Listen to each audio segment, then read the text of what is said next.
माझ्या प्रभागातील रस्ते, स्वच्छता, शौचालय जे पण असतील त्यांना सुधारवण्याचा प्रयत्न करेन. ट्रॅफिक मुक्त कसं होईल किंवा ट्रॅफिक घालवण्याचा प्रयत्न करेन मी. आपण जे फॉर्मॅट म्हणजे फॉलो करतायत आता स्मार्ट सिटी बनवण्यासाठी, हे सगळे युरोपियन स्टँडर्ड फॉर्मॅट आहे. हे आपल्या इथं वापरून व्यवस्थित म्हणजे त्याचा वापर होईल का? हा, म्हणजे ते तर स्मार्ट सिटी नावाखाली हे तर चालूच आहे की म्हणजे रस्ता करायचा, परत खणायचा, मग त्याला परत पॅच वर्क करायचा डांबराचा किंवा कॉन्क्रीटचा. हे तर काम चालूच आहे. आता ते सारखं खोदतात का का तो पॅच वर्क करतात ह्याची काय कल्पना. म्हणजे मी म्हणजे चुकलो तरी मान्य करायला तयार आहे. आणि जरी पण म्हणजे मी पडेल, चुकेल, माफी मागेल, तरी पण मी उभा राहील माझ्या प्रभागातील लोकांसाठी. पुणे महानगरपालिकेच्या निवडणुकीची रणधुमाळी सुरू झालेली आहे आणि काँग्रेस पक्षातनं उमेदवार, तरुण तरफदार उमेदवार आज माझ्यासोबत आहेत, ऋषिकेश जाधव. ते आपल्या प्रभागातील समस्या, पुण्याच्या समस्या आणि एकंदरीतच त्यांच्या विभागामध्ये काय त्यांना विकास कामं करायची आहेत, प्रभागाचं विजन काय आहे याच्याविषयी ते आज आपल्यासोबत बोलणार आहेत. ऋषिकेशजी, तुमचं लेट्सअपमध्ये खूप खूप स्वागत. धन्यवाद. माझा पहिला प्रश्न असा होता तुम्हाला की तुम्ही काँग्रेसकडनं निवडणूक लढण्यासाठी इच्छुक आहात. सगळे काँग्रेसमधले लोक भाजपमध्ये जात आहेत, तुम्ही काँग्रेसकडनं कसं काय निवडणूक लढायला? काँग्रेस म्हणजे सर, मी तुम्हाला सांगेन, गेले 35 ते 40 वर्ष झाले मी आणि माझी फॅमिली काँग्रेस या पक्षासोबत निष्ठावंत आहे. आणि राहिला प्रश्न हा की बीजेपी सोडून मला का मत द्यावं, तर मी सांगेन की मी एक सुशिक्षित उमेदवार म्हणून माझ्या प्रभागासमोर आलेलो आहे, जेणेकरून मी माझ्या प्रभागाचा विकास व्यवस्थितपणे करू शकतो, माझ्या शिक्षणाचा काहीतरी प्रभागासाठी उपयोग करू शकतो आणि वेगवेगळ्या योजना, संधी ज्या येतील त्या माझ्या प्रभागातील लोकांपर्यंत पोहोचवण्याचा प्रयत्न करू शकतो. त्या योजनेचा वापर कसा करावा हेही त्यांना समजू शकतो. तुम्ही म्हणताय सुशिक्षित उमेदवार म्हणून ज्यावेळेस तुम्ही लोकांसमोर येताय, प्रभागामध्ये येताय, तर समजा तुम्हाला लोकांनी संधी दिली, तुम्ही निवडून आलात, तर काय नेमकं प्रभागाविषयीचं विजन आहे तुमचं? प्रभागामध्ये काय नेमकं केलं पाहिजे असं तुम्हाला वाटतं? पहिली गोष्ट तर आता झोपडपट्टी परिसरात SRA वगैरे म्हणजे झोपडपट्टी पुनर्निर्माण प्रकल्प वगैरे भरपूर चालू आहे. तर सगळ्या लोकांना विश्वासात घेऊन त्याचा पारदर्शक व्यवस्थितपणे करायचा प्रयत्न करेन. दुसरी गोष्ट, माझ्या प्रभागातील रस्ते, स्वच्छता, शौचालय जे पण असतील त्यांना सुधारवण्याचा प्रयत्न करेन. ट्रॅफिक मुक्त कसं होईल किंवा ट्रॅफिक घालवण्याचा प्रयत्न करेन मी, कारण की माझ्या प्रभागात ट्रॅफिकचा एवढा प्रॉब्लेम आहे. युनिव्हर्सिटी चौक झाला, परत FC रोड झाला, JM रोड झाला, या ठिकाणी ट्रॅफिकचे एवढे प्रॉब्लेम येतात की म्हणजे काही वेळेस तर असं होतं की पोलिसांना सुद्धा म्हणजे ट्रॅफिक कंट्रोल करणं इम्पॉसिबल होतं कधी कधी. तेच ट्रॅफिक निवारण्यासाठी, ट्रॅफिक ही पुण्याची समस्या आहे, पण ती निवारण्यासाठी तुमच्याकडे काय प्लॅन आहे का? काय तुम्ही करता? प्लॅन ॲज सर असं सर म्हणता येणार नाही, पण मी एवढं सांगेन की आता आपण जर असं म्हणजे आपण जे फॉर्मॅट म्हणजे फॉलो करतायत आता सिटी बनवण्यासाठी, हे सगळे युरोपियन स्टँडर्ड फॉर्मॅट आहे. हे आपल्या इथं वापरून व्यवस्थित म्हणजे त्याचा वापर होईल का, की आपल्या इथं ते प्रॉब्लेम म्हणजे तसे त्यांचा फॉर्मॅट वापरून आपल्या इथं ते प्रॉब्लेम सगळे ट्रॅफिक मुक्त होईल का एरिया सगळीकडे. आता म्हणजे आपण जर बघितलं तर सगळीकडे रुंद रस्ता करतात.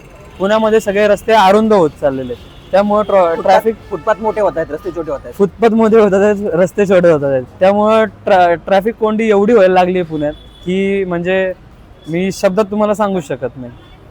बरोबर, त्याच्यामुळे सगळ्या रस्त्यांवरती सिमेंट पण टाकलेलं आहे, म्हणजे सिमेंट पण टाकलं जातं, त्याच्यावर पाणी पण साठतंय. हा, म्हणजे ते तर स्मार्ट सिटी नावाखाली हे तर चालूच आहे की म्हणजे रस्ता करायचा, परत खणायचा, मग त्याला परत पॅच वर्क करायचा डांबराचा किंवा कॉन्क्रीटचा.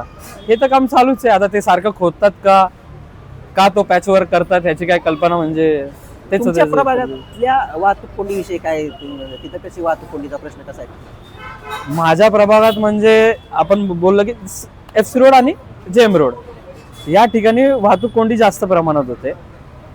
ती जर आपल्याला हे करायची असेल वाहतूक कोंडी, की आपण रस्ता आपण रुंद करू शकतो, फुटपाथ कमी करू शकतो. आता हे सायकल ट्रॅकचं जे चालू आहे, मला तर वाटत नाही की पुण्यात सायकल ट्रॅकचं वगैरे म्हणजे गरज आहे, कारण की आता मध्ये सरकारांकडनं की अशी पण म्हणजे सायकल्स वगैरे लागायचे फुटपाथवर की ते म्हणजे आपण रेंटनी वापरू शकतो सायकल ट्रॅकवर. कुठे गेल्या त्या सायकल? आज तर मला दिसतच नाही. पुढे काय झालं काहीच माहित नाही. पुढे काय झालं त्या सायकलींचं आणि काय कुठे गेलं काय कल्पनाच नाही. तरुण म्हणून तुम्ही जेव्हा निवडणुकीला सामोरं जाणार आहात तेव्हा तुमच्यावरती अशी पण टीका होऊ शकते की तरुण म्हणून अनुभव कमी आहे, त्या टीकेला तुम्ही कसं उत्तर देणार? सर, अनुभव कमी आहे हे मला मान्य आहे, पण माझ्यात हिम्मत, धाडस खूप आहे. मी म्हणजे चुकलो तरी मान्य करायला तयार आहे आणि जरी पण म्हणजे मी पडेल, चुकेल, माफी मागेल, तरी पण मी उभा राहील माझ्या प्रभागातील लोकांसाठी, एवढं मात्र ठाम आहे. आणि यातनंच मी अनुभव घेऊन माझ्या ज्या चुका असतील त्यावर मी म्हणजे वर्कआउट करून त्या सुधारवायचा प्रयत्न करेन. बरोबर. परंतु पुणे तुम्ही म्हणता की ट्रॅफिकचा प्रश्न आहे, आता स्मार्ट सिटीवरती पण आपण बोललोय, आणि भाजपवरती पण तुम्ही म्हणता की ट्रॅफिकचे प्रश्न बरेचसे आहेत, ते सगळ्या गोष्टी आहेत, पण पुण्यामध्ये मेट्रो आली आहे, त्याच्यामुळं ट्रॅफिक प्रश्नावरती भाजप काम करतंय असं वाटत नाही का तुम्हाला? सर आपण जर म्हणजे ओव्हरऑल बघितलं तर मेट्रोचा वापर होतोय, नाही असं नाही, पण म्हणजे IT हब मधले लोक झाले, म्हणजे माझ्या प्रभागात ऐकून आलेला मला जो प्रॉब्लेम आहे तो मी सांगतो. IT हब वाले झाले, हे मेट्रोनी प्रवास करतात त्यांच्या कंपनीमध्ये जाण्यासाठी, पण मेट्रो स्टेशन येण्यापर्यंत ज्या टू व्हीलरवर ते येतात, ती टू व्हीलर लावायला त्यांना पार्किंगला जागा आहे का? बरोबर. तो प्रॉब्लेम कोण सॉर्ट आउट करणार, कोण बघणार त्याकडे? त्या गाड्या कुठेही असतात, इकडे तिकडे लावू शकतो का आपण? नाही. तर त्यासाठी पहिली ती योजना सुविधा केली पाहिजे की जे म्हणजे मेट्रोचा वापर करतात त्यांची टू व्हीलर, फोर व्हीलर या गाड्या लावायला पार्किंगसाठी सुविधा केली पाहिजे, म्हणजे मला असं म्हणणं. तर तुम्ही निवडून आल्यानंतर प्रभागामध्ये असे कुठले प्रश्न तुम्हाला आज सर्वाधिक महत्त्वाचे वाटतात की ते निवडून आल्या मी पहिले या प्रश्नांना हात घालेल, हे प्रश्न सोडवेल? पहिलं तर माझ्या प्रभागात स्वच्छ पाणी, पिण्याचं पाणी लोकांना, म्हणजे माझ्या प्रभागात काय काय ठिकाण असे आहेत सर की जिथं अक्षरशः लोकांपर्यंत पाणी पण जात नाही, आणि या लोकांना कोणी विचारत सुद्धा नाही. इतकी वर्ष झाली पाणी मिळत नाही त्यांना. पाणी सर येतं, पण 2 तास, 1 तास, सकाळी आलं तर संध्याकाळी नाही, संध्याकाळी आलं तर सकाळी नाही, असं होतं. म्हणजे अजून दुसरे काय प्रश्न आहेत ते तुम्हाला वाटतं? बाकी काय सर, एक नगरसेवकचं काम असतं की लोकांना रस्ते नीट हवेत, स्वच्छता पाहिजे, टॉयलेट सगळे सरकारी व्यवस्थित पाहिजेत, जर ते खराब असतील त्यात सुधारणा पाहिजे व्यवस्थित झालेली, झाडांची छाटणी वेळेवर झाली पाहिजे, लोकांसोबत म्हणजे प्रॅक्टिकली ग्राउंड लेवलला येऊन त्यांची अडीअडचणी काय, प्रॉब्लेम काय हे जाणून घेतले पाहिजे, त्याचं सोल्युशन शोधलं पाहिजे, याच्यावर मी जास्त फोकस करेन. पण आता जे काय तुमच्या विभागातले आता मागचे 4 वर्ष तर प्रशासक राजाच होता महापालिकेमध्ये, पण त्याच्या आधीचे नगरसेवक त्यांच्याकडे होत नाही सर. म्हणजे नगरसेवकांना जे फॉर्मॅट म्हणजे फॉलो करतात, म्हणून तर मला उभं थांबवण्यासाठी हे सगळे युरोपियन फॉर्मॅट. आमच्या काळात होते, म्हणजे काही चांगले पण होते, काही लक्ष देत पण नव्हते. मी असं म्हणेन, मी कोणाला टीका नाही करणार किंवा कोणाला एम नाही करणार असं, पण जे नाही झालंय ते नाही झालंय ठामपणे. नगरसेवक म्हणून सक्सेस मेजरमेंट काय असेल तुमचा, म्हणजे सक्सेस काय नेमकं तुम्हाला वाटतं? पहिलं तर सर नगरसेवक म्हणून सक्सेस मेजरमेंट मी असा शोधेल की जे माझ्या प्रभागातील युवक आहेत त्यांच्यासाठी मी म्हणजे रोजगार शोधायचा प्रयत्न करेन. ज्या माझ्या प्रभागाला निधी भेटेल त्या निधीचा व्यवस्थित कुठे वापर होईल, कसा होईल याचा मी विचार करेन. तिसरी गोष्ट सर, म्हणजे मी महिलांसाठी सर्वत्र प्रभागामध्ये CCTV लावायचा प्रयत्न करेल. सुरक्षेच्या दृष्टिकोनात? हा, महिलांच्या सुरक्षेच्या दृष्टिकोनाने, लहान मुलांचं शिक्षण, आरोग्य यांच्याकडे जास्त लक्ष देईल. म्हणजे प्रभागात स्वच्छ पाणी, चांगले रस्ते, त्याच्यानंतर सुरक्षितता महिलांसाठी, विद्यार्थ्यांसाठी शाळा, या तुमच्या मुख्य भूमिका त्याच्यामध्ये असणार आहे. तुमच्यात आणि इतर उमेदवारांमध्ये काय फरक आहे असं तुम्हाला वाटतं? म्हणजे मी सर म्हणजे असं सांगेन, फरक भरपूर आहे सर त्यापणाने. म्हणजे त्यांच्याकडे एक्सपिरियन्स आहे, मी नवीन आहे या क्षेत्रामध्ये, मी त्यांच्याकडे बघून शिकतोय किंवा मग पुस्तकं वाचून ह्याच्या बरोबर बोलून त्याच्याबरोबर बोलून ज्ञान गोळा करून शिकायचा प्रयत्न करतोय सर. लोकांशी कनेक्ट अधिक पद्धतीनं तुम्ही कराल असं म्हणतोय? Yes sir.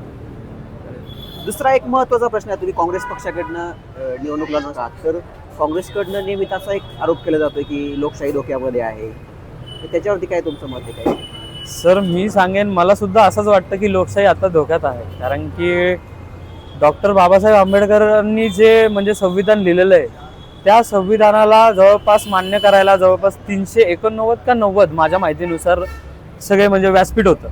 त्या व्यासपीठांना एकाही माणसाला हरकत नव्हती की भारताचं संविधान हे चुकीचं आहे किंवा बाबांनी चुकीचं संविधान लिहिलेलं आहे. तर आत्ता का निषेध करता येते लोक की संविधान बदलायचा प्रयत्न का चालू आहे त्यांचा? भारताचं संविधान हे बरोबरच आहे आणि त्या संविधानानुसारच कायदा चालला पाहिजे भारताचा. माझा प्रयत्न हाच नेहमी असेल सर की संविधानासाठी मी माझ्या छातीचा कोट करू शकतो, मी संविधानासाठी मी हारू जिंकू, मला त्याचा काही फरक पडत नाही आहे सर. म्हणजे मी प्रयत्न करत राहीन नेहमी, पण संविधानाला एक डाग किंवा संविधान बदलायचा जर कोणी धक्का लागला प्रयत्न नाही करत असेल धक्का लागला नाही तर पाहिजे. मी तो होणं म्हणजे माझं त्याला नेहमी अपोजच असेल सर, 100%.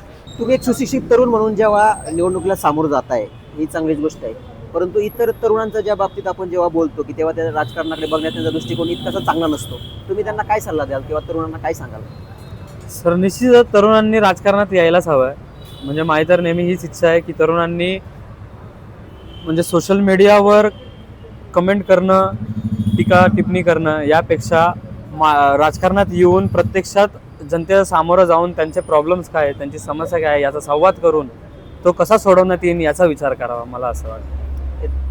एक चांगला संदेश ऋषिकेश जाधव यांनी दिलेला आहे की तरुणांनी राजकारणात येऊन स्वतः त्या समस्यांना सामोरं गेलं पाहिजे आणि प्रश्न लोकांची सोडवली पाहिजे. फक्त सोशल मीडियावरती टीका टिप्पणी करण्यापेक्षा राजकारणात येऊन काहीतरी बदल आपण घडवण्यासाठी प्रयत्न केले पाहिजे. हा एक चांगला संदेश त्यांनी या माध्यमातून तरुणांना दिलेला आहे. निवडणुकीच्या अनुषंगाने त्यांनी प्रभागातील आणि पुण्याच्या ज्या काही वाहतूक कोंडी वगैरे समस्या आहेत त्याच्यावरती आपलं प्रखर भाष्य आणि प्रखर मत त्यांनी या ठिकाणी व्यक्त केलेलं आहे. ऋषिकेशजी, तुम्हाला निवडणुकीसाठी खूप खूप शुभेच्छा आमच्याकडे. धन्यवाद.